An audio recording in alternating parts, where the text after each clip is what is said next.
오늘을 살아가는 대부분의 사람들에게 있어서 가장 낯설고 불편한 성경의 진리 중에 하나를 말한다면 그것은 종말에 관한 말씀입니다. 이 세상을 살아가는 사람들이라면 자신의 삶을 더 누리며 살길 원하지 끝나기를 원하는 사람은 없기 때문입니다. 그래서 자신의 삶이 더 풍족하도록 더 여유롭도록 하기 위해서, 더 가지기 위해서, 더 나은 삶을 위해서 더 사치를 부리며 더 호화로운 삶을 동경하며 쉬지 않고 일하는 것이 오늘날 사람들의 특징이죠. 그렇다면 종말에 대한 우리 믿는 신자들, 그리스도인들은 어떨까요? 사랑하는 여러분, 여러분은 종말에 대한 어떤 입장을 가지고 계십니까? 오늘 예수님이 내 앞에 오신다면, 오늘 읽은 말씀처럼 예수님이 내 앞에 오신다면, 다르게 이야기하면 성경이 약속한 이 마지막 날이 오늘 내 삶 앞에 펼쳐진다면, 여러분이 지금 소유한 모든 것들, 수고하고 했음을 통해 얻게 된 이 모든 것들을 다 이 땅에 내려둔 채로 주님을 환영하며 영접하고 예수님을 따라 가실 수 있으신지요? 오늘 말씀은 어제와 연속되는 말씀으로 예수님이 하신 말씀에 대한 제자들의 물음에 대해서 예수님은 계속해서 몇 가지 상황을 들어서 그 날에 대해 소개해 주는 말씀입니다. 특별히 이 말씀은 가까운 미래에 성취될 예루살렘 멸망과 아주 밀접한 연관이 있고요. 더 나아가서 예수님이 소개하는 몇 가지 상황들을 우리가 살펴보면 단순히 예루살렘 멸망의 날을 향하는 걸 넘어서 주님의 재림 마지막 때까지 예수님께서 말씀하시는 것을 우리는 볼 수 있습니다. 오늘도 함께 말씀을 나누면서 예수님의 말씀을 통해 예수님이 누구신지를 우리가 분명히 알아가는 시간 되길 원합니다. 특별히 마지막 날에 대한 인식이 우리에게 더욱 분명해지는 시간이 되길 원하고요. 그래서 이 마지막 날의 주인공이 되시는 예수님, 그분을 더욱더 온전히 신뢰하며 사랑하는 믿음, 그 믿음이 날마다 우리와 함께 하기를 그렇게 기도하는 이 새벽 시간이 되기를 간절히 소원합니다. 예수님은 먼저 구약 성경 다니엘서에 나온 말씀을 통해 계속적으로 이야기를 시작하는데요. 다름 아닌 그때 일어날 징조를 멸망에 가증한 것이라는 이 단어를 통해서 시작하십니다. 우리 14절 말씀입니다. 멸망에 가증한 것이 서지 못할 곳에 선 것을 보거든 읽는 자는 깨달을진저 그때 유대에 있는 자들은 산으로 도망할지어다. 멸망에 가증한 것에 대한 것은 다니엘 12장에 나오는 말씀인데요.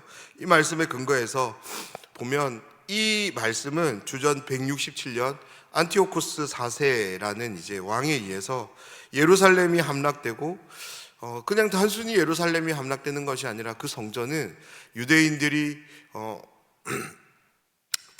불경하게 여기는 이제 거룩하지 않고 더럽다고 여겨지는 그 돼지가 제물로 드려지고 돼지의 피가 성소에 발려지고 안식일이 금해지고 할례도 금해지는 정말 참담한 현실로 주어지는 그런 사건을 통해 이 말씀은 성취가 됩니다.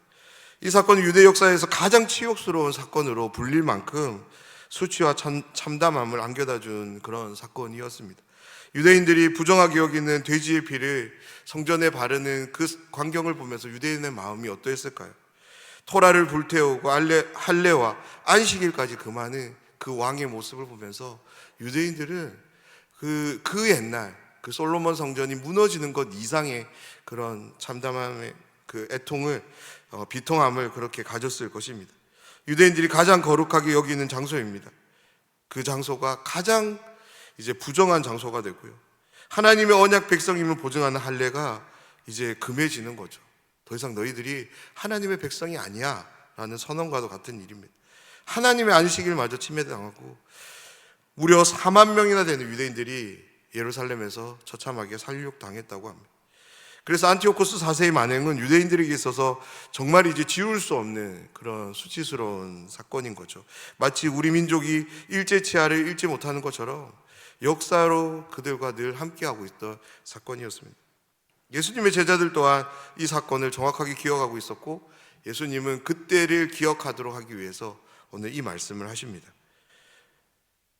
그리고는 이렇게 얘기합니다. 안티오코스 4세가 처참한 만행을 일으킨 것과 유사한 사건이 일어난 시점으로 그러한 날이 너희에게 왔을 때 유대에 있는 자들은 산으로 도망하라고 말씀하십니다. 그리고 15절 말씀인데요, 지붕 위에 있는 자는 내려가지도 말고 집에 있는 무엇을 가지러 들어가지도 말며.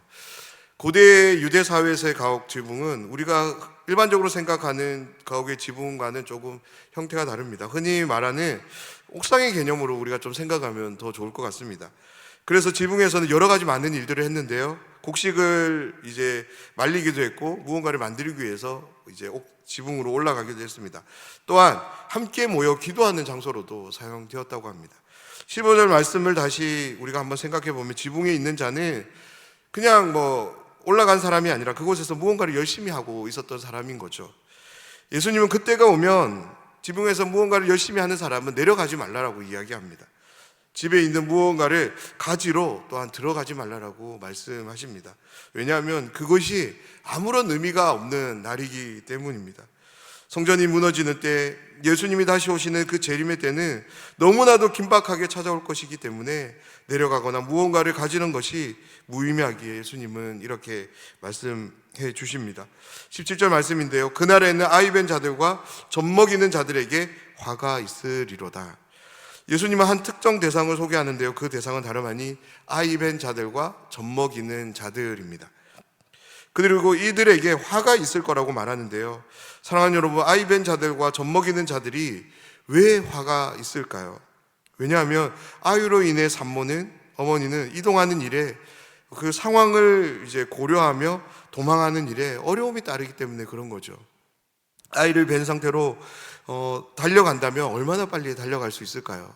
그리고 또한 젖먹이는 중에 이 재난이 찾아온다면 그냥 꼼짝없이 그 어려움을 당할 수밖에 없기 때문에 이제 화가 있을 거라고 얘기하시는 것입니다. 그러면서 18절에서 예수님은 이 일이 겨울에 일어나지 않도록 이제 기도할 것을 요청하십니다. 18절 말씀을 우리가 바르게 이해하기 위해서는 유대 사회의 겨울이 어떤지를 우리가 알 필요가 있는데요, 우리는 겨울이라는 단어를 보면 우리 사회에 맞춰서 이제 추위를 자연스럽게 떠올리게 됩니다. 그런데 유대 사회에서는 이제 그렇지는 않은데요, 추위보다 무엇을 떠올려야 되냐면 우기, 비 오는 날을 우리는 떠올릴 필요가 있습니다. 그렇습니다. 그 유대 사회에서 겨울에는 많은 비가 내리는 기간입니다. 그 비에 따라서 홍수가 만들어지기도 하고요, 큰 강이 만들어지는 그런 때인 거죠. 그렇습니다. 지금으로부터 2000년 전인 유대 땅에 관계수로라는 것이 발달했을 리가 없기 때문에 유대인들은 이 겨울에 이제 우기를 만나면 무조건 홍수가 이제 범람하는 그런 일들을 경험할 수밖에 없었습니다. 그래서 와디, 이제 성경을 보면 이제 와디라는 표현들이 많이 나오는데요, 그런 이제 하천들이 쉽게 이제 만들어졌던 기간이 바로 겨울이었던 거죠. 재난의 날에 이 억수같이 비가 내린다면 어떨까요? 무엇보다 예수님이 말씀하신 대로 산으로 피해야 되는데 비가 정말이지 많이 옵니다.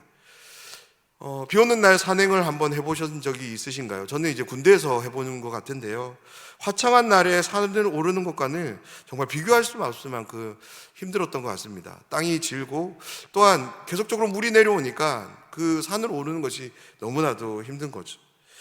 이러한 기후 여건을 잘 알고 계시는 예수님은 재난의 날이 겨울, 다시 말해서 비가 많이 오는 날에 이르지 않도록 깨어 기도하라고 말씀하십니다. 19절 말씀은 이때의 상황이 어떠할지를 묘사해 주는 말씀인데요, 19절 말씀을 보면 예수님은 하나님께서 창조하신 후부터 지금까지 이런 환난이 없을 거라고 말씀합니다.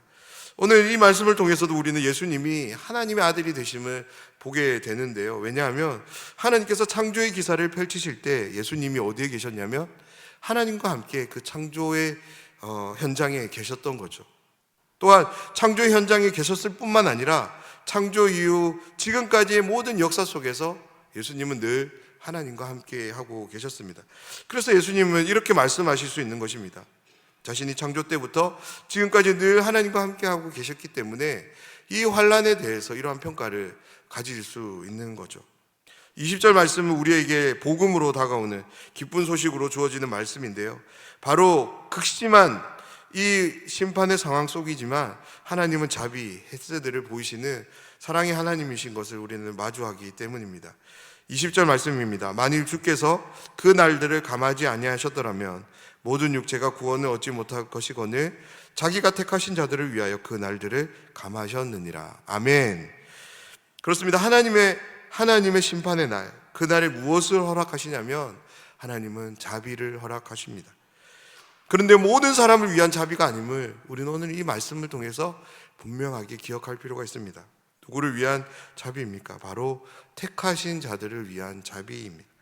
사랑하는 여러분, 오늘 말씀은 분명 우리에게 큰 공포, 두려움을 가져다 주는 말씀입니다.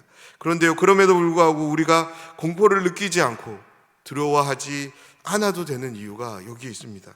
무엇 때문입니까? 바로 택한 자들을 향해 내리시는 하나님의 자비, 이 자비가 우리를 향하고 있기 때문입니다. 우리의 삶 속에서 어떤 재난이, 어떤 환난이 주어진다 할지라도 그것이 심지어 설령 전무후무한 큰 어려움으로 우리에게 주어진다 할지라도 그 재난으로 인해, 그 환난으로 인해 우리는 근심할 필요가 없습니다. 바로 하나님의 자비, 헤세드가 택한 자들과 함께할 것을 하나님께서 말씀으로 약속해 주고 계시기 때문입니다. 예수님은 21절과 22절 두 절을 통해서 거짓 그리스도, 거짓 선지자들에 대한 말씀을 주시며 먼저는 믿지 말 것과 너희들에게 미혹이 있을 거라는 그런 상황들을 경고해 주십니다.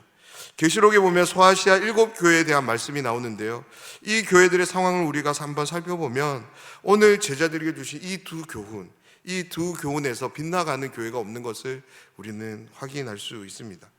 다름 아닌 거짓 선지자들이 일어날 것과 이제 미혹이 있을 것, 그리고 그것들을 믿지 말 것에 대한 그런 말씀들이 담겨져 있는 거죠. 23절 말씀입니다. 너희는 삼가라. 내가 모든 일을 너희에게 미리 말하였노라. 예수님은 제자들에게 모든 주의를 미리 말씀해 주심으로 인해서 제자들이 끝까지 예수님을 쫓아올 수 있도록 이렇게 독려하고 있는 것을 우리는 볼 수 있습니다. 24절 말씀은 오늘 전체적인 말씀에서 해석에 가장 큰 어려움이 되는 말씀인데, 왜냐하면 두 시간대가 나란하게 이제 소개되기 때문에 그렇습니다. 24절 말씀을 보겠습니다. 그때 그 환난 후에 해가 어두워지며 달이 빛을 내지 아니하며, 24절을 시작으로 마지막 말씀인 27절을 보면 인자가 오는 때, 다시 말해서 예수님이 다시 오시는 재림의 날을 말씀해 주고 있는 것을 우리는 확인할 수 있습니다. 해석상에 어떤 어려움이 있냐면, 예수님이 하시는 이 말씀은 예루살렘 성전이 무너지는 시기에 대한 말씀입니다. 다시 말해서 이 말씀은 주후 70년 헤롯 성전이 파괴되는 어떤 그 시점을 향하는 말씀인 거죠. 그런데 문제는 성전 돌 위에 돌 하나도 남지 않는 그때에 그 환난 후에 어떤 사건이 이어져야 되냐면 예수님의 재림이 이어져 나와야 되는 거죠. 그런데 아직까지 예수님의 재림이 일어나지 않았기에 이 말씀을 우리가 바르게 해석해내기가 쉽지는 않습니다. 하지만 우리가 집중해야 될 것은 예수님이 하신 말씀처럼 때와 시는 본인도 모르고 오직 성부 하나님만 아신다는 그 말씀을 우리는 기억할 필요가 있는 것 같습니다. 그래서 그런 때보다는 재림의 때에 어떤 상황들이 우리에게 펼쳐질 것인가를 우리는 내다보는 것이 오늘 말씀이 우리에게 주는 교훈이라 저는 생각합니다. 먼저 해가 어두워지고 달이 빛을 내지 않고요, 별들이 하늘에서 떨어지며 하늘에 있는 권능들이 이제 흔들릴 거라고 얘기합니다. 그때 인자가 구름을 타고 큰 권능과 영광으로 나타나고 사람들이 그 인자를 보게 될 것이라고 오늘 말씀하는데요, 여기서 해가 어두워지고 달이 빛을 내지 않는 것은 예수님이 다시 오시는 재림의 날에 예수님뿐만 아니라 예수님께서 제자들에게, 그리고 오늘 성경을 읽는 모든 독자들에게, 신자들에게 약속하신 새 하늘과 새 땅이 함께 도래할 것이기 때문입니다. 계시록을 보면 이 새 하늘과 새 땅은 정육면체의 형태로 하늘에서 내려오는 것을 우리에게 묘사해 주고 있는데요, 바로 하나님의 영광과 임재로 가득 차 지성소가 내려온다는 것을 우리에게 보여줍니다. 그렇습니다. 해와 달이 빛을 상실하는 것은 하나님의 충만한 임재와 영광의 빛으로 이제 가득 찰 것이기 때문에, 다시 말해서 더 이상의 어둠이 존재하지 않게 될 것이기에 해와 달의 기능이 이제 사라지게 되는 거죠. 27절 말씀입니다. 그때 그가 천사들을 보내어 자기가 택하신 자들을 땅 끝으로부터 하늘 끝까지 사방에서 모으리라. 아멘. 이 말씀을 상상만 해도 정말이지 설레는 말씀인데요. 우리 바이블 아카데미 창세기반을 듣는 분들은 이제 이런 말씀을 보시면 이제 한 가지가 떠오르실 것입니다. 그것이 무엇이냐면 이제 메리즘이라는 이제 문법인 것, 문학 기법인 거죠. 땅 끝에서부터 이제 땅 끝까 하늘 끝까지.